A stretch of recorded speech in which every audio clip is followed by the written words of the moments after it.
One. Hi, Jill. I'm Brian, and I'm here with Jill. She's the leader of the Propionic Acidemia Foundation. Can you tell me a little bit about how you got into that? Well, in January of 2000, my son Jordan was born, and he was home for less than 24 hours when he got really sick and ended up back in the hospital. During the next few days, we found out that he had propionic acidemia. He had a high ammonia level of about 1250. Oh, He was wow. having seizures. He was acidotic. He was, at that time, they told us, the sickest baby in the unit. And they were doing everything they could to save him. And he had to go through dialysis also. So the diagnosis came back with propionic acidemia, and I immediately started researching it. What I found was that there were support groups out there, but there was no one raising money for research. Right. So I met a few other families that had PA, and we started Propionic Acidemia Foundation to raise money for research to hopefully get us better treatments and a cure sooner. That's awesome. Now, how was your son originally diagnosed? He was diagnosed initially through the blood work, based on him being in intensive care in the hospital. Because I know that now they do like newborn scanning, isn't that correct? Yeah, so newborn screening in Illinois actually started in 2002 for propionic acidemia, and over the years, every state in the U.S. is now testing for PA. So all babies that are tested with newborn screening will be tested for it. That's a great thing, because I know in my case, I was diagnosed like a couple of months later, so I was diagnosed pretty late, which originally caused my stroke.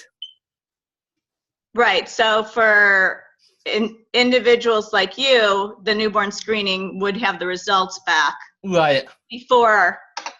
Hopefully before there was an episode. Right.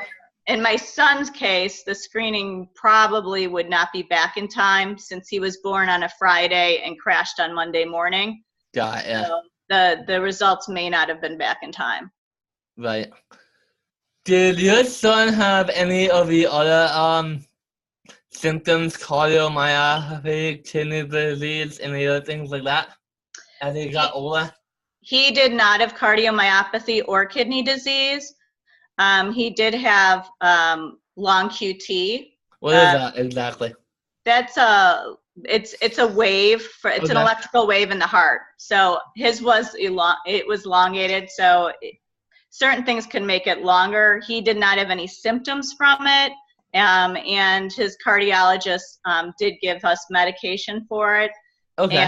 And so that was monitored. So every 6 months he would go for an echo and an EKG to check his heart. Yeah, I have echoes and EKGs done with my cardiomyopathy, which is all stable right now. I usually go once a year. So what did they do for treating the cardiomyopathy? I am on Carvedilol 25 milligrams once a day or twice a day, and that's been keeping it under control. So that's a good thing. Yeah. Tell me a little bit more about how I know your son passed away, which I'm really sorry to hear, at the age of 16, is that right? That's correct. Now, did he pass away from the propionic itself, or it was more to it? We brought him into the hospital. He was vomiting and wasn't acting right, and seemed a little sleepy. And when they did his lab work, they determined he had pancreatitis. So we went in on a Saturday, and then in the middle of the night, he developed a high fever of 103.4. The next morning, they were taking him to put in a PICC line, which is more like it's an IV that can take more fluids through it.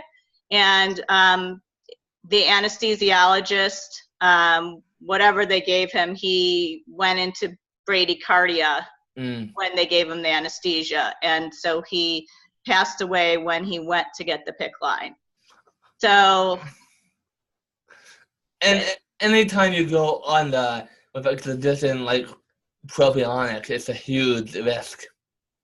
Yes, they need to be very careful with anesthesia and what they're using and how they're using it. That's correct. I know the first time I had anesthesia, well, not the first time, but one of the times, it was to get my tube put in, and when I woke up, I was vomiting, and I felt horrible. Yeah, there's definitely a skill level involved in doing the right. I mean, we had times where Jordan would have anesthesia, and after it wore off, it was like he never had it, where he'd immediately be running around and that's how I was back when I got my tube taken out. Yeah. Now Jordan also had a feeding tube, right? Yes, he had a G button. Okay. So, and he got it when he was 6 months old. So all of his nutritional needs went through his feeding tube. Could he eat by mouth at all? He could, but he didn't want to. Got it. But it wasn't a structural thing that he couldn't eat or couldn't swallow. He had no interest in food at all. That's funny because I know that there's times and days where I wake up and I'm not hungry. Like, I'll drink my medicine and I'll have like an apple for breakfast and not be hungry until midnight. Do you when you're not feeling hungry, do you feel nauseous? Do you feel icky? Or if I don't have anything besides my formula, I get a little bit nauseous, but nothing that like I can't handle. So it was hard because Jordan couldn't talk. So sometimes if we were, we might be tube feeding him and he might kind of push the formula away or something, like to kind of tell me he didn't like the way it was feeling, but he couldn't really communicate what was going on. So it's interesting. Right. I'm an adult, be able to, kind of explain. Right. Can you hear me? Yes. Okay. Good. I know for me, how much protein could Jordan have? Any protein? He did get protein in his formula. Right. Okay. Because I'm allowed. It's supposed to be 50 grams a day, but I mean I don't follow it completely. I try to stay away from the red meat. So. Do you keep a food log for when you go to the doctor so they know what you're getting? I don't, but I pretty much follow the same foods that I eat every other day, so I don't have a very wide variety.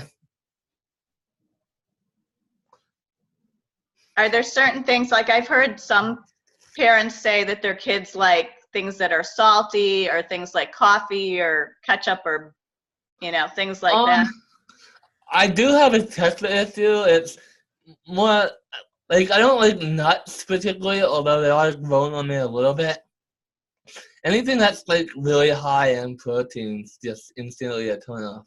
So hamburgers, red meat, whatnot. Got it. Are there any things you really like?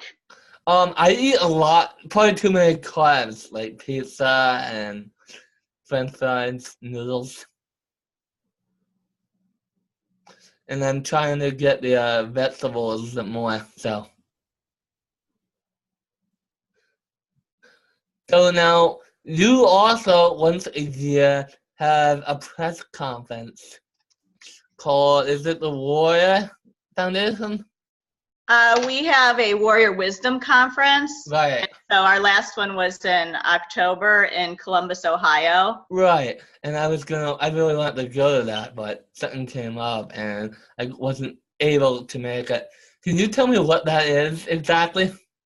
It is a great opportunity for families to meet each other. and we have speakers talking about different things. So last year I think we had 25 families or so, it could have been more, and we had probably 30 children and adults total with PA that attended. We had a lot of people there. So some of our adults got to meet other adults and they had never met someone, their age, Right. PA, which was really great. And families get to kind of share, tips and stuff with each other and know they're not alone. And we get to hear from the researchers and learn a lot. That's so great. It's a lot of fun. Do you deal with strictly propionic or any of the other acidemias? We do strictly propionic acidemia. Okay, got ya. Because I know there's Kathy Stagnai, who I communicate as well, is the head of the organic acidemia. Yes, and they do a bunch of different disorders, right. including PA. And Kathy was one of our founding members. She helped. Yeah, Kathy's great. So I'll get you out on this. How can people reach you if they want to get in contact with you?